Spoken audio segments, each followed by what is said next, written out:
ప్రజాపాలన అంటే అక్రమ అరెస్టులా అని సిఐటియు జిల్లా కార్యదర్శి నూర్జహాన్ ఆరోపించారు.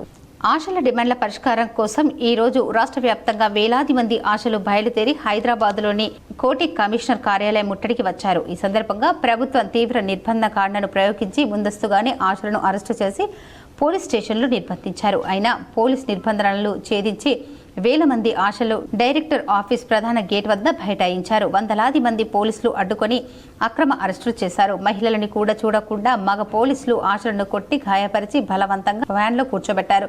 ఈ సందర్భంగా సిఐటియు జిల్లా కార్యదర్శి నూర్జహాన్ మాట్లాడుతూ అనేక మంది ఆశా వర్కర్లు స్పృహ తప్పి పడిపోయినా పోలీసులు కనికరించలేదు. అనేక మంది కాళ్ళు చేతులకు గాయాలయ్యాయి.